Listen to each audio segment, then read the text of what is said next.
بسم اللہ الرحمن الرحیم۔ کیا آپ چاہتے ہیں کہ مفتی شمائل ندوی صاحب کی طرح بہترین مناظر بنے اور ملحدین کے جو اعتراضات ہوتے ہیں ان کے جوابات دیں؟ اگر آپ مناظر بھی نہیں بننا چاہتے ہیں، کم از کم یہ تو بات ہر مسلمان، ہر طالب علم، ہر عالم کے دل کے اندر یہ بات موجود ہے کہ کم از کم ملحدین کی طرف سے جو اعتراضات کیے جاتے ہیں، جو سوالات کیے جاتے ہیں، ان کے جوابات اس کو پہلے سے معلوم ہو تاکہ اسے جواب دینے میں آسانی ہو۔ آپ نے دیکھا ہوگا کہ مفتی شمائل ندوی صاحب کا جو مناظرہ اور مباحثہ ہوا، مفتی صاحب نے جو شروع میں گفتگو کی تو اس گفتگو کے اندر انہوں نے بتا دیا تھا کہ جاوید اختر صاحب کی طرف سے کس طرح کے سوالات ہوں گے، اور وہ ان کو پہلے سے معلوم تھا کہ ان کے جوابات کیا کیا ہیں، اس لیے وہ بہت زیادہ پر اعتماد تھے۔ تو اگر آپ ایسا ہی بننا چاہتے ہیں، اس درجے کے نہ صحیح، کم از کم آپ کو یہ باتیں معلوم ہوں کہ آج کل اسکولوں میں پڑھنے والے طلباء، کالج کے اندر پڑھنے والے ہمارے مسلمان طلباء، تو ان کی طرف سے کس طرح کے سوالات آپ سے پوچھے جائیں گے اور ان کے جوابات کیا ہونے چاہیے۔ تو آپ کی آسانی کے لیے یہ کتاب موجود ہے جس کا نام ہے حقیقت کی گواہی، الحاظ سے اسلامی حقائق تک۔ میں اس کتاب کا تعارف پہلے بھی کرا چکا ہوں۔ اتنی شاندار کتاب ہے کہ اس کتاب کی تعریف مفتی شمائل ندوی صاحب کے جو استاد محترم ہیں حضرت مفتی ڈاکٹر یاسر ندیم الواحدی دامت برکاتہم العالیہ، وہ اس کتاب کی تعریف کر چکے ہیں۔ پہلی ویڈیو کے اندر میں نے وہ ساری باتیں ذکر کر رکھی ہیں۔ اس سے پہلے اس کتاب کی PDF عام نہیں کی گئی تھی، لیکن اللہ جزائے خیر عطا فرمائے، اس کتاب کے جو مؤلف ہیں مفتی نوید اختر صاحب، جن کا تعلق میگھالیہ سے ہے، وہ بہت ہی شاندار شخصیت کے مالک ہیں مفتی صاحب۔ اردو زبان بھی بڑی شاندار ہے، انگریزی میں بھی بڑی مہارت رکھتے ہیں، اور دیکھیں نا کہ کتاب کتنی محنت سے لکھی جاتی ہے، لیکن اس کے باوجود بھی انہوں نے، چونکہ کمانا تو ان کی نیت نہیں تھی، تو اس لیے اس کتاب کی PDF کو بھی انہوں نے جو ہے عام کر دیا ہے۔ اور ہمارے یہاں ماشاءاللہ اتنے شاندار علماء تیار ہو رہے ہیں، نوجوان مفتیان کرام، اللہ سبھی کو جزائے خیر عطا فرمائے، اتنی شاندار وہ تحریریں لکھ رہے ہیں، اتنے شاندار وہ مناظرے اور مباحثے کر رہے ہیں، بہت ہی باصلاحیت علماء ہمارے یہاں ماشاءاللہ تیار ہو رہے ہیں۔ اللہ رب العزت سبھی کو جزائے خیر عطا فرمائے۔ آپ اس کتاب کی فہرست سے اگر دیکھیں گے نا تو آپ کو مزہ آ جائے گا دیکھ کے۔ آپ یہ دیکھیں گے کہ اس کتاب کے میں جو جن سوالات کے جوابات دیے گئے ہیں، وہ جو مناظرہ آپ نے دیکھا ہوگا مفتی شمائل ندوی اور جاوید اختر کا، تو اس مناظرے کے اندر یہی ساری باتیں ہوئیں، اور ان تمام باتوں کے جوابات پہلے سے اس کتاب کے اندر موجود ہیں۔ وہاں جو اصطلاحات وغیرہ استعمال ہوئیں، ان اصطلاحات کا اردو ترجمہ کیا ہے، وہ ساری باتیں اس کے اندر موجود ہیں۔ تھوڑا سا میں آپ کو دکھا دیتا ہوں۔ یہاں مفتی صاحب نے چند اہم اصطلاحات کے تحت الحاد کا تعارف کرایا ہے کہ الحاد کسے کہتے ہیں، انگریزی میں اس کے لیے کیا لفظ استعمال ہوتا ہے، اور لادریت کیا ہے، ایسے ہی انسانیت پسندی کیا ہے، سیکولرزم کیا ہے، لبرلزم کیا ہے، نہلزم کیا ہے، اور پھر مابعد طبیعیات کے تحت میٹا فزکس اس کا بار بار ذکر آتا ہے۔ اس کے تحت جو الفاظ استعمال ہوتے ہیں، جملے استعمال ہوتے ہیں، جیسے اللہ کی ذات، گاڈس ایگزسٹنس، روح، سول، جنت و جہنم، پیراڈائز اینڈ ہیل، فرشتے، میدان حشر، ڈے آف ججمنٹ، ایسے ہی قائم بالذات، سیلف ایگزسٹنگ، قائم بالغیر، ڈیپینڈنٹ آن ادرس، قدیم ایٹرنل، حادث کریٹڈ، ممکن الوجود، اس کا بار بار ذکر ہوا، کانٹینجنٹ بینگ، اس کا بار بار ذکر ہوا، اور جاوید اختر کی بات سمجھ میں نہیں آئی۔ مفتی صاحب جب یہ جو بار بار استعمال کرتے رہے اور سوال کرتے رہے کنٹینجنسی کے بارے میں اور کانٹینجنٹ بینگ کے بارے میں، تو اس کے پلے ہی نہیں پڑا بیچارے کے۔ تو کانٹینجنٹ بینگ، ممکن الوجود، اس کی تعریف یہ کی گئی ہے کہ ممکن الوجود وہ وجود ہے جو ہو بھی سکتا ہے اور نہیں بھی ہو سکتا ہے۔ مخلوقات ممکن الوجود ہیں کیونکہ ان کا وجود کسی سبب یا خالق اللہ پر منحصر ہے۔ واجب الوجود، نیسیسری بینگ، اس کا ذکر بار بار ہوا۔ ایسے ہی اس کا ذکر بار بار ہوتا ہے علت اور معلول کا، کوز اور ایفیکٹ، علت کس کو کہتے ہیں، ایفیکٹ کس کو کہتے ہیں، معلول کس کو کہتے ہیں۔ اب آ جائیے وہ اعتراض جو عام طور پر ملحدین کی طرف سے کیے جاتے ہیں، ان میں سے اکثر آپ کو اس کتاب کے اندر مل جائیں گے۔ مثال کے طور پر اعتراض نمبر 1، اگر عدم سے کچھ بھی وجود میں نہیں آ سکتا تو خدا نے کائنات کو عدم سے کیسے پیدا کیا؟ کیا کائنات خود سے وجود میں آ سکتی ہے؟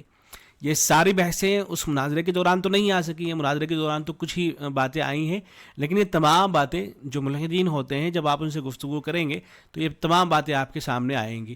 انہی میں سے کوئی نہ کوئی سوال ان کی طرف سے ہو رہا ہوگا۔ کیا کائنات کو کسی اور کائنات نے تخلیق کیا؟ گاڈ آف دی گیفٹس کا اعتراض اور اس کا جواب، اس کا ذکر بھی آیا. گاڈ آف دی گیوس کا ذکر جو ہے مفتی شمائل ندوی صاحب نے بھی کیا، اور جاوید اختر نے بھی جو ہے اس طرح کی باتیں کی کہ پرانے زمانے میں جب بجلی چمکتی تھی تو لوگوں کی سمجھ میں نہیں آتا تھا، یا سورج نکلتا تھا تو لوگوں کی سمجھ میں نہیں آتا تھا کہ ریزن کیا ہے. تو اب وہ ریزن تلاش کرنے کے لیے یہ مان لیا کرتے تھے کہ یہ تو خدا کی طرف سے ہو سکتا ہے. اب تو سائنس نے ساری چیزوں کو بتا دیا ہے، تو اب جو ہے خدا کی ضرورت کہاں رہ گئی ہے. اگر ہم مان لیں کہ خدا موجود ہے تو کیسے مانا جائے کہ صرف ایک ہی خدا ہے؟ کیوں نہ 2 3 یا کئی خدا ہوں؟ اس کا ذکر نہیں آ سکا مناظرے کے دوران.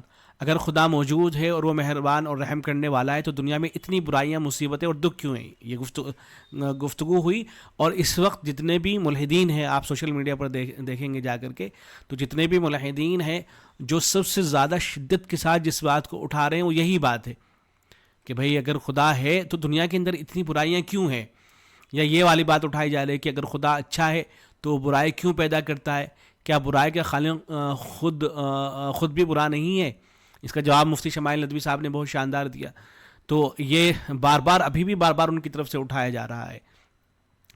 یہ سوال بھی اٹھایا گیا ہے جاوید اختر کی طرف سے کہ اگر خدا موجود ہے تو وہ اپنی موجودگی کا واضح ثبوت کیوں نہیں دیتا؟ اس نے کہا نا جاوید اختر نے کہ خدا کان میں آ کر کیوں نہیں کہہ دیتا، یا پیچھے سے ایک آواز سنائی کیوں نہیں دے جاتی کہ میں خدا بول رہا ہوں اور سارے لوگ مجھے مان لو، ایسا کیوں نہیں ہو جاتا ہے؟ حالانکہ قرآن مجید نے خود اس کا جواب دیا ہے، لیکن تفصیل کے ساتھ میں آپ کو سارے چیز. اچھا، اس کتاب کی شاندار بات یہ ہے کہ اس کتاب کے اندر نہ تو بہت زیادہ طوالت ہے، جو جوابات لکھے گئے ہیں ایسا نہیں کہ بہت طویل ہوں، یہ سمجھ میں نہ آتے ہوں. جوابات جو ہیں نہ بہت زیادہ طویل دیے گئے ہیں اور نہ بہت زیادہ مختصر ہیں، بلکہ اس طرح سے جوابات دیے گئے ہیں کہ پڑھنے والے کو آسانی سے بات سمجھ میں بھی آ جاتی ہے اور بہت زیادہ ذہنی طور پر وہ پریشان نہیں ہوتا ہے. اس لیے کہ عام طور سے اس عنوان پر جو کتابیں لکھی گئی ہیں ان میں یہ بڑا مسئلہ رہتا ہے کہ بات بہت لمبی ہو جاتی ہے اور بات کہیں کی کہیں نکل جاتی ہے، لیکن اس کتاب میں ایسا نہیں ہوا ہے. ایک سوال یہ بھی ہوتا رہتا ہے کہ مذہب نے تاریخ میں جنگوں اور خون ریزیوں کی کیوں اجازت دی؟ سائنس نے خدا کے وجود کے دروازے بند کر دیے ہیں. بات بھی جاوید اختر کی طرف سے کی گئی کہ بھئی اب تو خدا کی ضرورت نہیں رہی ہے، اس لیے کہ سائنس کے ذریعے سے ہم نے ساری چیزوں کا پتہ لگا لیا ہے، تو اب خدا کی کیا ضرورت باقی رہ گئی ہے؟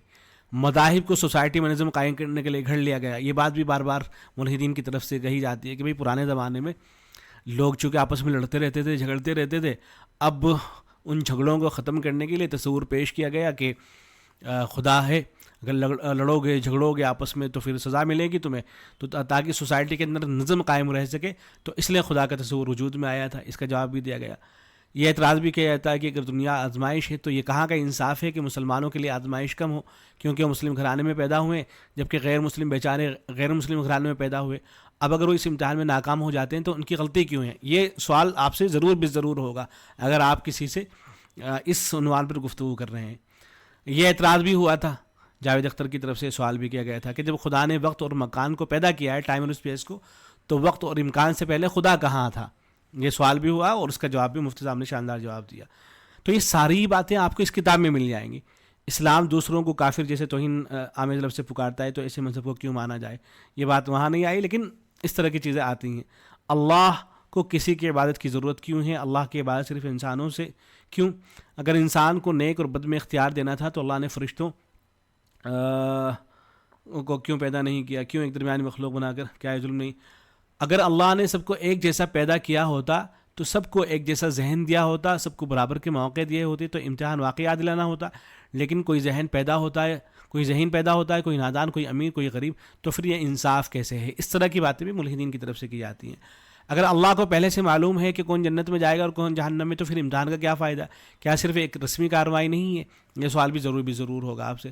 خدا نے ہمیں زندگی دی لیکن ہم سے پوچھا ہی نہیں گیا کہ ہمیں پیدا ہونا ہے نہیں، کیا زبردستی نہیں؟ کیا کسی کو بغیر اجازت دنیا میں لانا ظلم نہیں؟ یہ جاوید اختر اس طرح کے جملے بولتا ہے کہ خدا سے میں خود پوچھوں گا، خدا سے میں یہ سوالات کروں گا. اس طرح کی باتیں نعوذ باللہ وہ کرتا ہے. اگر اللہ سب کچھ خود بخود چلا رہا ہے تو دعا کی کیا ضرورت؟ یہ بھی بات آئی تھی وہاں پر. کیا دعا اللہ کے فیصلے کو بدل سکتی ہے؟ اگر ہاں تو اس کا مطلب یہ نہیں کہ اللہ کا فیصلہ غلط تھا. یعنی وہ جاوید اختر نے کہا نا کہ بھائی وہ پہلے سے سب کچھ جانتا ہے خدا، لیکن اس کے باوجود تم دعا بھی مانگتے ہو اس سے، اور اس کا مطلب یہ ہے کہ وہ روزمرہ کی زندگی میں انٹرفیئر کرتا ہے، وہ چیزوں کو بدل دیتا ہے، تو تبھی تو تم اس سے جو ہے سوال کر رہے ہو. اس طرح کی باتیں جاوید اختر کی طرف سے کی گئی. تو یہ سوال بھی ہوتا ہے، اس کا جواب بھی آپ کو مل جائے گا. اگر کوئی شخص نیک زندگی گزارتا ہے لیکن اسلام قبول نہیں کرتا تو کیا وہ بھی جہنم میں جائے گا؟ کیا انصاف؟ یہ سوال تو ضرور ہوتا ہے کہ بھائی میں تو غیر مسلم گھرانے کے اندر پیدا ہوا، مسلمان میں ہوں نہیں، تو میرا کیا قصور ہے اس میں؟ مجھے کیوں جو ہے جہنم کے اندر بھیجا جائے گا؟ اگر واقعی اللہ موجود ہے تو پھر مذہب کو پھیلانے کے لیے نبیوں کی ضرورت کیوں اللہ خود سب پر اپنی حقیقت واضح نہیں کرتا؟ اگر اسلام سچا ہے تو کیا وجہ ہے کہ آج سب سے زیادہ پریشان حال مسلم ممالک ہیں، چاہے وہ غزہ ہو یا برما، جبکہ اللہ کو نہ ماننے والے ہی طاقت اور سکون کی زندگی گزار رہے ہیں؟ اس طرح کی باتیں بھی ہوتی ہیں. اگر کوئی چیز بھلا دی جائے تو کیا وہ درست ہے؟ اگر عہد الست حقیقی تھا تو پھر لوگوں کو دنیا میں آ کر وہ کیوں یاد نہیں رہتا؟ اگر اسلام واقعی ایک عادلانہ اور پورا امن مذہب ہے تو پھر دانشور تعلیم یافتہ غیر مسلم اسے معاشرے کے لیے خطرہ کیوں سمجھتے ہیں؟ تو صرف 209 صفحات پر یہ کتاب مشتمل ہے. ایک دوسرے کو تحفہ دیں. ہمارے جو مدرسے کے اندر طلباء پڑھتے ہیں ان کو اس کتاب کا مطالعہ کرنا چاہیے. آپ کے بچے اگر مدرسے کے اندر پڑھ رہے ہیں بطور تحفہ آپ ان کو یہ کتاب دیں، خود اس کا مطالعہ کریں. علماء کو یہ کتاب پڑھنی چاہیے، طلباء کو یہ کتاب پڑھنی چاہیے. انشاءاللہ بہت اس سے جو ہے فائدہ ہوگا. اور اس کی اگر پی ڈی ایف میں، تو ویسے تو اتنا مزہ نہیں آتا ہے پی ڈی ایف میں، لیکن آپ کو پی ڈی ایف بھی مل جائے گی اس کتاب کی. صحیح طریقہ تو یہی ہے کہ کتاب جو ہے منگوا کر اس کا جو ہے مطالعہ کیا جائے. السلام علیکم و رحمۃ اللہ.